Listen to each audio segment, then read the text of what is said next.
Elena chose to stay, not for love, for the truth. Dominic chose her over his own father's threats. But that night, a car no one recognized pulled up to the gate, and Marco delivered 4 words that changed everything. Your father wants to speak to Salvatore. Tonight, we find out whose father and what 6 years of silence was really protecting. The man who stepped out of the car wasn't Elena's father. It was someone Elena had never seen before. Silver-haired, unhurried, dressed like money that didn't need to prove itself. He didn't introduce himself to her. He didn't need to. The way Salvatore's face changed the moment he saw him told Elena everything. This was not a man Salvatore Rossi was used to being afraid of, and being afraid of him now was new and unwelcome. Dominic went pale in a way Elena had never seen. Not fear of violence, fear of history. Uncle Theo, Dominic said quietly. Theo Rossi, Salvatore's older brother, the man the family didn't talk about, the way Sofia wasn't talked about. Except Theo hadn't been hidden for his own protection. Theo had been exiled. 22 years ago, Theo ran the family. Then he made a decision Salvatore never forgave. He tried to pull the Rossi family out of the parts of the business that got people killed. The smuggling routes, the enforcement contracts, the deals with men who solved disagreements with bodies instead of lawyers. Salvatore staged a quiet coup within the family, painted his brother as weak, and took control while Theo was recovering from a car accident that everyone privately understood wasn't an accident at all. Theo survived. He simply never came back. Until tonight.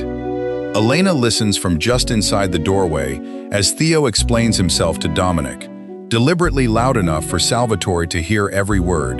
He's not here for revenge. He's here because word travels, even in exile.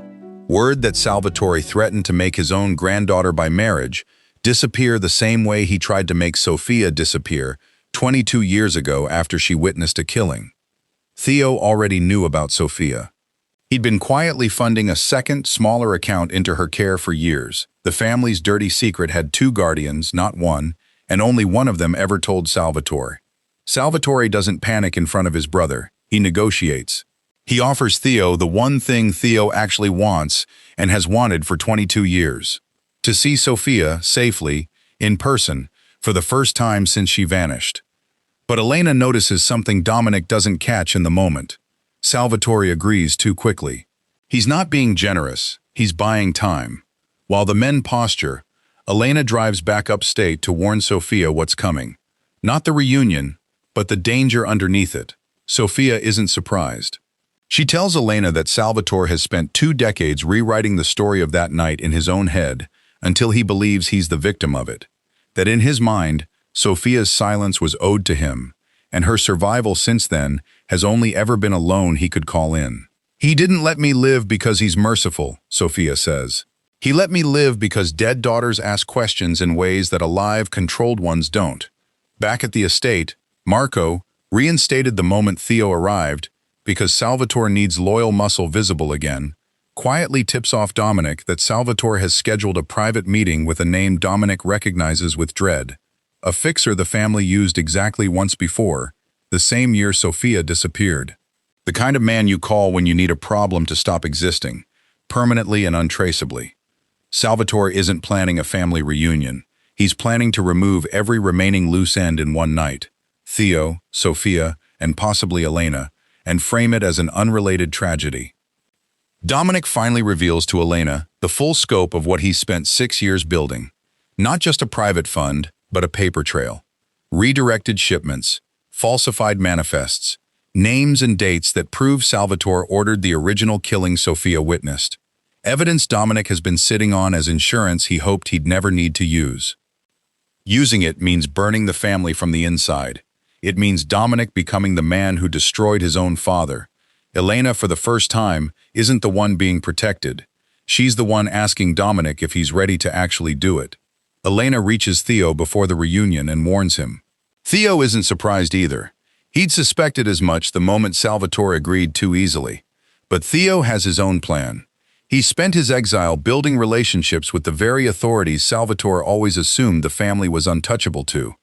He didn't come back for a family reunion. He came back with federal attention already quietly aimed at the Rossi shipping operation, and tonight was designed to force Salvatore into a mistake big enough to be prosecutable. Theo, Dominic, and Elena realize, separately and then together, that they've all been building the same weapon without knowing it. The only question left is whether they use it together, or whether Salvatore gets to them first. Salvatore realizes Marco's loyalty has quietly shifted. A man doesn't get reinstated and then start reporting to your son instead of you, without you eventually noticing. Rather than wait for the scheduled meeting, Salvatore moves the fixer's arrival up by hours and sends men to the upstate clinic directly, no longer interested in staging anything as an accident. He wants it finished before Theo's federal contacts can act on anything. Dominic and Marco race upstate, Elena refusing to be left behind at the estate this time. Theo, using contacts Salvatore doesn't know he still has, redirects local law enforcement toward the clinic under a fabricated welfare call, buying minutes, not hours. They arrive as Salvatore's men are already inside. Sofia, warned earlier by Elena, isn't where they expect her. She'd moved to a locked interior room the moment she saw unfamiliar cars in the lot, a habit from 6 years of living like someone who might need to disappear again on short notice. The confrontation that follows isn't a shootout out of a movie. It's tense, fast, and controlled. Marco disarms one of Salvatore's men before shots are exchanged. Sirens arrive faster than Salvatore's men expected, thanks to Theo's manufactured welfare call.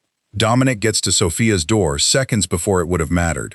Salvatore himself never appears at the clinic. He stayed behind at the estate, expecting to hear the job was done from a safe distance. Instead, the last call he receives is from Theo, calmly informing him that federal agents are already reviewing files that trace directly back to a killing 22 years ago. And to a shipment manifest, Dominic quietly leaked the moment the clinic was secured. Salvatore Rossi is arrested at his own estate 3 days later, not by a rival family, not by violence, but by paperwork, the one weapon he never respected because he never thought his own blood would use it against him. In the weeks that follow, the Rossi organization doesn't collapse, it transforms. With Salvatore removed and Theo unwilling to return permanently to a life he walked away from once already, Dominic steps into a position of real authority for the first time, not inherited but earned, and immediately begins unwinding the parts of the business his father built on bodies instead of contracts. Sofia comes home, not to the estate, which she wants nothing to do with, but to a small house nearby, close enough to visit, far enough to still feel like her own life. Theo stays local too, finally allowed to simply be her uncle instead of a rumor. Elena and Dominic sit once more in the study that started this whole story, the room where he first told her about his mother, where she first found the ledger, where everything that mattered actually got said instead of performed. "You didn't marry a mistake to manage," Elena tells him, echoing his own words back to him. "No," Dominic says. "I married the only person in this family who ever asked the right questions and didn't stop when it got dangerous."